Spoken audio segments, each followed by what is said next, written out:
Okay, so I have been in an ongoing feud with my brother-in-law over how perfect or imperfect Model 3s and just Teslas in general are.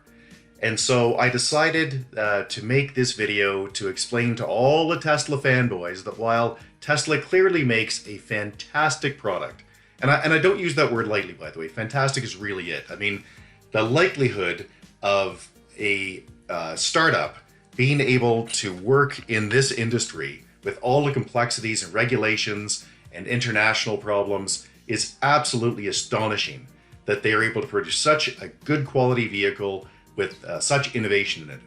That being said, it is far from perfect. There are lots and lots and lots of deficiencies, and that's probably the right word, deficiencies. So, and there are lots of places where other manufacturers beat Tesla on various items. I've broken this into several different categories. The first category is just what's missing on a Tesla. So on the standard plus model of the Tesla Model 3, which is the second from the bottom level, what's missing is a phone charger. You have to buy that separately. And you think, okay, well, that's a bit weird, but fine, right? Okay. How about floor mats? Doesn't come with floor mats. Really? You want $50,000 for a car and you're not going to ship floor mats? Okay, I could live with that, I guess. Heated rear seats. Okay, again, pretty minor, pretty nitpicky. I'll give you that. And while, take note, by the way, that all of the vehicles have heated rear seats, you have to pay an extra $400 to get them turned on. Which, by the way, I'm not complaining about as far as the design goes. I think it's a brilliant idea to build these things in to keep production costs down and sell it later when people decide they want it. However, I think $400 to turn on the heated seats in the back that are already there is a bit steep.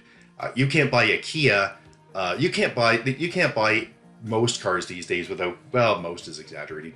There's lots of cars at the low level that have heated rear seats built in.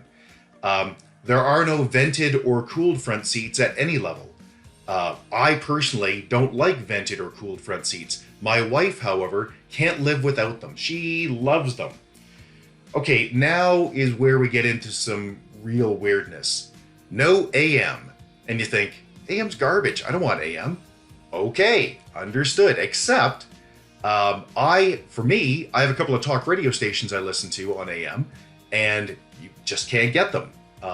Which is super weird because you know the car is capable of it. Apparently, they removed it from the Model S's, so the receiver's there. They just didn't want to put it in. No Wi-Fi, so yes, it has a connection, a cellular connection, so it goes out to the cloud and it will do its downloads through that if you don't connect it to your own Wi-Fi, but my daughter, for instance, doesn't have much of a data plan, and so she prefers to use the data plan on my GM vehicles. And, you know, Ford's got this all of the, pretty much everybody has this. So you can turn your car into a hotspot. Yeah, not in a Tesla. Can't do it. Weird. Again, crisis? No, it's just fine, but weird. Now, here's another super, super weird one. No Android Auto or Apple CarPlay. How is that possible? And the answer is because Tesla wants you to use their systems. And by the way, their systems are pretty good. But it ain't no Android Auto and it ain't no CarPlay. So it's just not as good as Android Auto in particular. Now, let's see here. What else is missing? There's no heads-up display, even as an option. And you think, heads-up display, what's that? Well, that's just a little display, a little projector that projects onto the windscreen, onto the, the front windshield, what core items are. So things like your speed, road signs, and we'll get to road signs in a minute. Things like that, and it puts them up just below the driver's line of sight. It's a really handy feature. It's really cool. It doesn't cost squat for them to put in. Little Pico projector probably costs somewhere in the area of $50-$60 to put in. That may be a slight exaggeration, but I doubt it. At any rate, so it's not there. My wife's 2019 Mazda CX-5 has it. We've had it on a number of vehicles, and it is great. Google Maps, and you think, no, it's got Google Maps. I read it. It's got Google Maps. Well, sort of. It has base Google Maps. In other words, what they've done is they've licensed the maps from Google, but they haven't licensed the searching capability, for instance. So, you know, on a Google map, you can search for something and say, it's really not in the area I want. You can slide the map over, and then there's a button that says search this area. Yeah, that's not there. You can't do it. Also, the voice commands on the Teslas are really weak. So you can't say something like, call, the local Tim Hortons. You can't say, call the nearest General Motors dealer. You can't do any of that. It just won't work. Where I can on my phone. And if it had Android Auto, I could do it. Now, as far as problems go, just flat out problems, there's a couple of things. This is a different category. The biggest problem is road noise. So here we are driving just north of Calgary, and I'm not sure how well you can hear me, but the audio is probably a little bit drummed out because the car is picking up about 80 decibels. I'll put a meter up here so you can see it. And there's wind noise through some of the windows as well, which isn't terrible, but it's not great. The point of this isn't that it's not acceptable, it's that it's quite loud. And certainly far louder than my Cadillac, and even my Ford before that, my electric Ford and my electric Cadillac. You probably can't hear this because my phone has very good sound cancellation, but this thing is loud. I've got wind noise coming through the doors because they don't seal 100%. They're good, but they're not far from perfect. Nowhere near as good as my other vehicles. But the road noise is quite loud, and that's because they use cheap glass on the doors and single pane glass. I've driven S's, X's, and my own Model 3. I have not driven the Y, although I expect the Y is exactly the same as the 3, given that it's pretty much the same vehicle, just a little larger. The road noise in these is very loud. I have been driving, luxury vehicles for years, and they use multi-pane glass, and you think, lamb glass, which is 2 or 3 pieces of glass laminated together, and that really keeps the road noise down. Tesla uses cheap single pane glass on the sides in particular, and as a result, even the support people I've talked to have said, yes, we know about it, it's noisy, not much we can do, it's what it is. Fair enough. Again, is this a crisis? No, it's still a wonderful car. But man, it's annoying. When you're expecting an electric car to sound like an electric car, yeah, it doesn't. It's loud. When you're driving on anything other than, actually even on perfect roads, it's loud. You'll seldom get it below 60 decibels. Driving in Canada, you'll get it on, because they put a gravel and tar surface down so that in the winter on paved roads, it's a little more grippy. Another problem, the pillars are quite large. That is, again, far from a real crisis. It's just a problem that you'd learn to live with. And I think the reason they've done this is to keep the structural integrity because they've chosen to go to a glass roof, which, by the way, is a lovely feature, although it gets me to a point of what's missing. There is no sunroof. Now, I hate sunroofs. All I want to do is close them. I don't really know why people like them, but my wife loves sunroofs. Literally will not buy a car without a sunroof. The rear view mirror is also very, very small. Hard to see back. So the viewing angles around the vehicle are not very great, not very good. Now here's one that's going to drive Tesla fanboys crazy. But when you put it on self-steer, auto steer, you would expect that it will, keep, do your lane keeping and do the adaptive cruise thing, which, by the way, I had adaptive cruise on a 2012 Dodge Durango. It's hardly a new feature. Moving past that, though, back to the problem. You would expect that because it's all camera-based, in particular, that it would avoid potholes, especially big potholes, but more importantly, obstacles. So I was driving my Tesla Model 3 yesterday, and I had it on Autopilot, the self-drive. It was going along, and in front of me appeared a mud flap from a very large truck. And you think, well, a mud flap's pretty small, dude, and it's flat, so just drive over it. Yeah, okay, what wasn't small was the attachment that it had to the truck that had come off. So it had a metal rail at one end, and I had to swerve to avoid that thing. I had to take control of the car very quickly, which of course I was doing, so fair enough. But it didn't do it for me, and it never does. It does not avoid potholes. Boom. Right through the potholes. Look at these. Boom, boom. Apparently Elon said in February that they're working on that and they'll get it, and I'm sure they will eventually. The question is, are they going to include that in the base Autopilot, or are you going to have the FSD, the full self-drive? Here's one I'm going to demonstrate, which is the music info. So when you've got your music, your screen up showing what music is on, most stations put out push a single line of metadata. Metadata is just data about data. So in other words, the name of the station, the name of the song, the name of their album it came from, whatever they want. In a Tesla, instead of having it scroll, or instead of having it clickable, so you can click on it on this big 17-inch screen and have it come up, the details, instead of that, you've got about 25 characters. So you'll see here that, in fact, often I have no idea what's playing and I can't see it. I can't bring it up, which is super annoying. Certainly a little thing, but annoying all the same. Now, back to driving in the center of the lane with the Autopilot.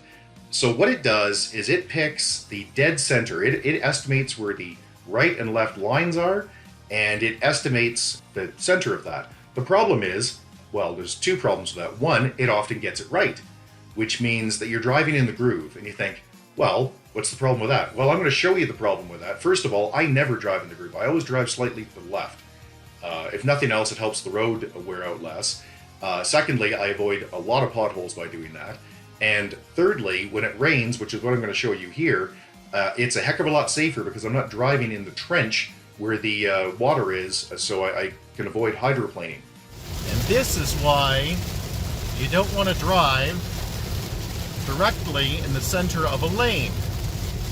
Because if you do, you'll be driving where everybody else drives, and that is going to get you in a one heck of a hydroplaning situation.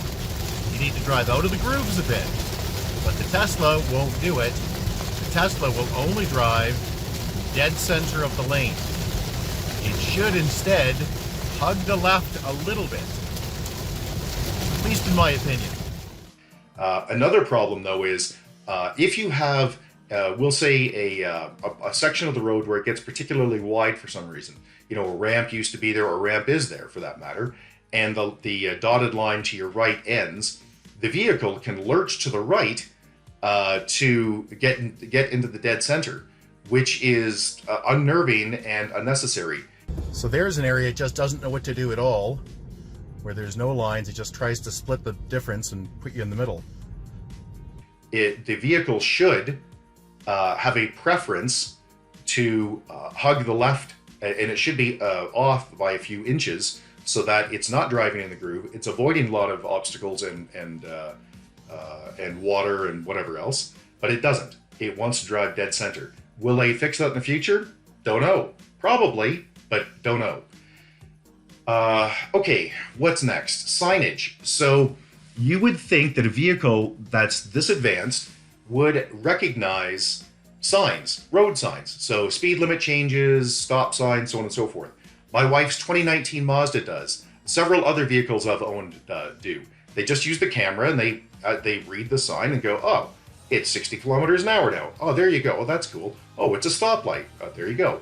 And at very least, they put it up on the little screen. And my wife's Mazda CX-5, it does a wonderful job. It actually puts it up in the heads-up display and tells you, oh, the speed limit's changing to this. And then it will slow your vehicle down, and wonderful. The Tesla Model 3 will not do that without the full self-drive. And that feature, by the way, only came out for full self-drive in beta last week. So if you've spent in Canada the $11,600 for full self-drive, and you're on the advanced software, you will now apparently get stop signs, speed limit changes, so on and so forth, read from the cameras. Pretty weird, because I thought it had always done it. I think what they should do is make it available to slow the vehicle down. I understand that it's not going to speed the vehicle up, but when you're going from an 80 zone to a 60 zone, or whatever speed limit you choose, as long as it's slowing down, the vehicle should recognize that and slow down appropriately, but it just doesn't. Next stuff. There's a little camera button, and it shows you the rear camera, and you think, okay, that's kind of nice, but who cares? Well, true, but you can't see the front. So if you're trying to park head first, which, by the way, I virtually never do. I'm a back-in guy. But once in a while, I have to pull in, and there's an air dam on the front of this, and you want to make sure you do not scrub it. Now, and you think, well, just look at the window, dude. Your head's about the right height. Not quite. The camera is actually a few inches higher than you, and certainly probably up to a foot higher than where your eyes are in your head, and it will see down much better over the hood than what you will. To the point that one of the really nice features about a Tesla is if you're driving in a Model 3, which is a mid-sized car, it can often see over the car in front of you and detect vehicles in front. So the display will show you, which is nice. So that camera is positioned to do it, it just doesn't. Something that drives me crazy is the charging lock. On the charging, when you go plug it in to charge it up, it does a lock. And maybe in California and other places where Tesla is born, this is an issue where somebody would randomly unplug your charger. I've never had a vehicle, Ford or my Cadillacs, they plug in. I've never had them locked. They don't even offer it. That's probably a mistake. They probably should offer it. But to have it lock by default and to have you not be able to turn that lock off is quite annoying. Now, the defense of that is, well, you just open your door. If that's what you're supposed to do. You're supposed to open the driver's door, and then the charge lock will come off and you can just unplug. Well, in my case, that doesn't work probably 80% of the time. I have to reach into the vehicle and I have to press the unlock button on the inside. Now, if I'm on a Tesla charger, a supercharger or something, there's a button I can press that and withdraw it. But it's still just a pain. I don't want to do that.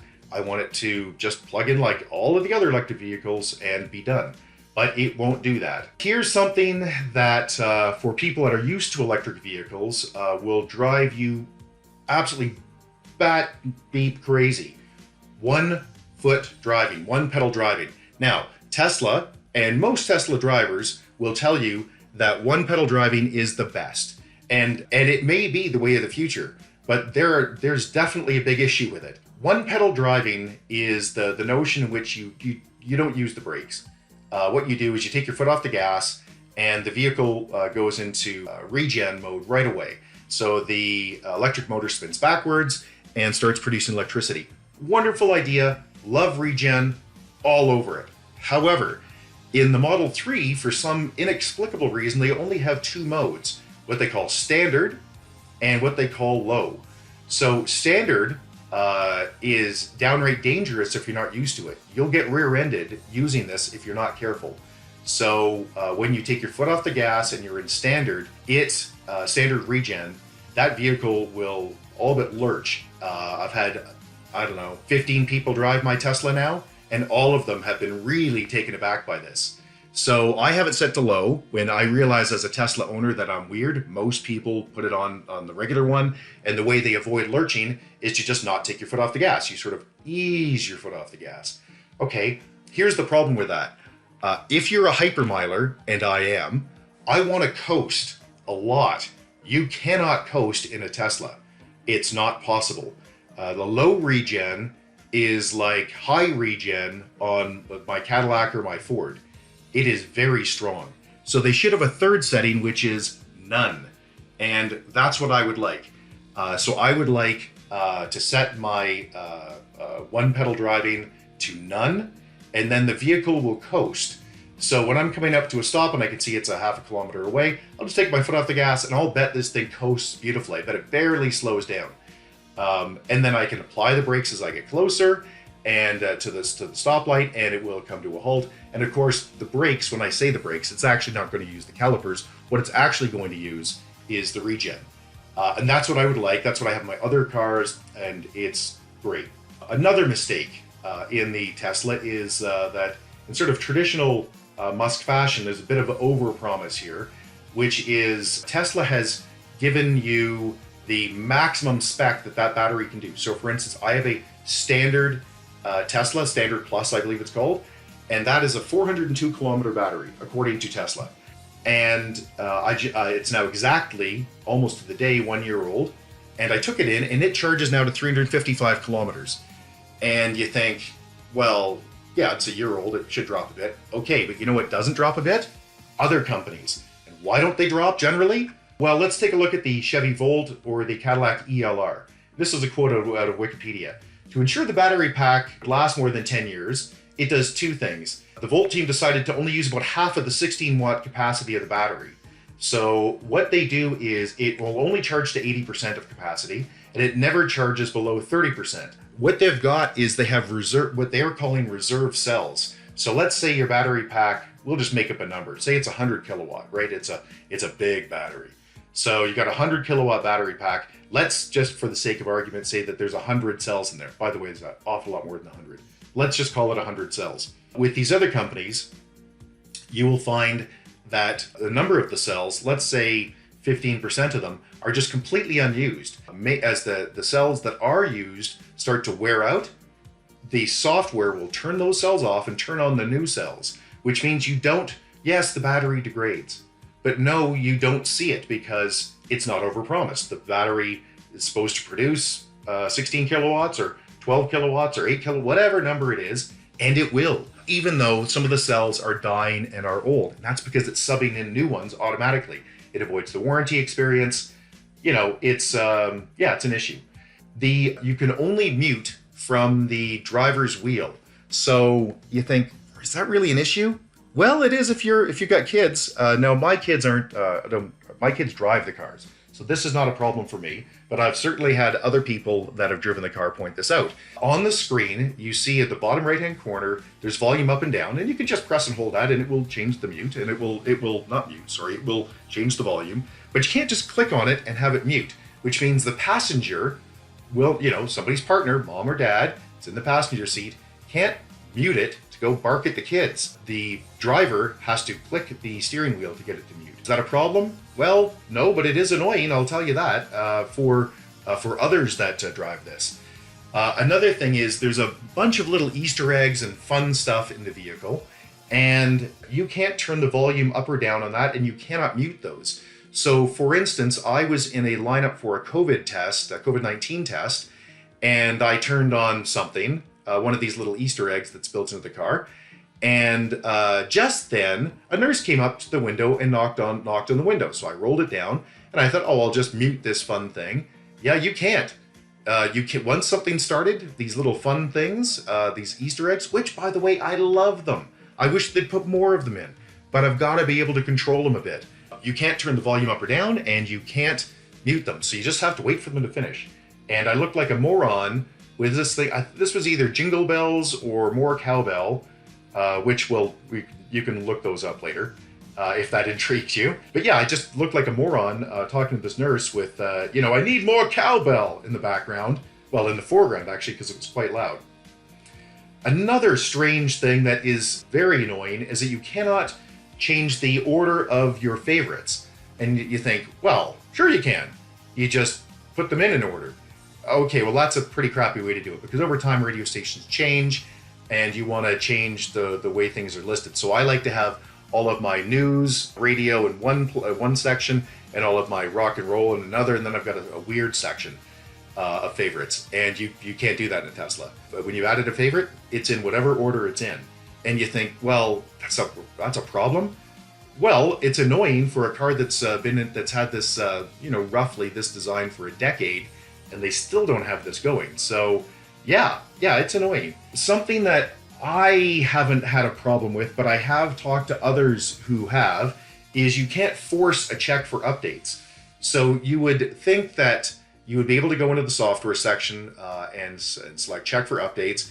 And at very least, if Tesla wants to manage it, that it would come up and say, no, there is an update, but it's not released to you or your region yet, or something to that effect. But no, there's no way to force a check for updates. So apparently the dodge around that is to go to a Tesla service center, which for an awful lot of people, because there aren't a lot of service centers, is to go to a body shop, a repair shop, and you can hang out near there. And those apparently have some higher priority. So if you just hang out there, you will often get the updates. That's something I read online. I watched a couple of videos on. It seems to work. I'm not saying that that's the case. I'm just saying that's what people have said. Okay, continuing through here, the blinkers. So the indicators left and right are very, very easy to put on permanent left or right. So, you know, the idea is you lift the blinker a little bit, the control arm, and it will flash 3 times and turn off. But it's very, very easy to get it stuck on left or right. And because the clicking noise is so quiet, you often won't notice it. Also, and this is that's minor, really minor, but it is there. What is frustrating is if you turn the wheel, and I don't know what the number is, well, I'm sure Tesla will have some comment on this. When you turn the wheel back, so let's say if your right indicator on, and you make your right-hand turn, and then you straighten the wheel back to center, it very seldom will turn that off unless you've made a very hard left turn. So, you know, but if you're just coming off a ramp or something and you put your indicator on, yeah, it's going to stay on, which is not good. Okay, so here are some oddities that I have. My Tesla, for the first month that I owned it, would only get about 225 kilometers per charge. Now, Tesla support guys couldn't figure out what was wrong online. They monitored me driving for a week or so. Then there was an update to the software, and I also took it in for repair about the same time. The guys in repair said they couldn't find anything wrong with it. So, and now it does seem to be okay. I've only had it for a couple of days, but it does seem to be getting a much better range now. So, but that was the case for a month, and they were not able to resolve what that was. That was super weird. Another oddity that I have personally is the glass roof. Most people love sunroofs. I have no time for them at all. Because Tesla's done such a wonderful job of darkening that, it doesn't really bug me, but I thought it was going to. If you're one of these people that really hates light coming in from the top, it might bother you.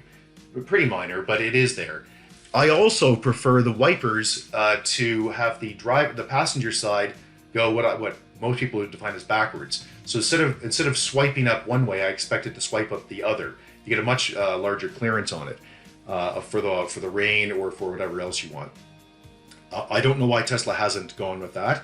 And in fact, I don't know why most manufacturers don't do that anymore. I read an article from GM about, or maybe it was Mercedes, maybe a decade ago, arguing that there's some mechanical issues with doing that it adds some complexity.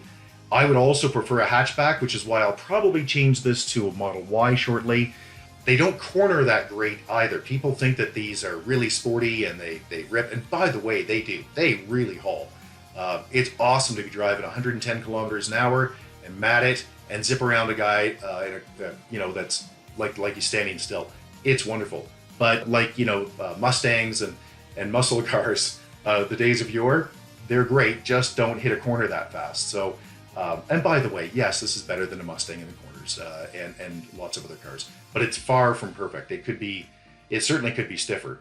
And as far as the style goes, I had somebody tell me that they thought it looked a bit like the next Toyota Camry. While I disagree with that, I argue that, my phrase is, it ain't no caddy. It ain't no Cadillac. I had a Cadillac, I've had a couple of Cadillac ELRs. Those are beautiful cars. It's like driving art. This is fine. And I understand that Tesla's they have produced a vehicle that is different without being scary, right? So they don't want some nutty looking, future Terminator mobile. That's the Cybertruck, right? And that's for a limited market. But for mass market, they're trying to produce something a little more generic. Well, I think this is just a little too generic. I would like a little more style in it. But, that's me. For God's sakes, if you're looking at an electric vehicle, you really got to go drive the Model 3. The price is great. The car is great. There's just little things that might bother you a bit. All right. If you have any questions or concerns, please get a hold of us at www.urtech.ca and have yourself a great day.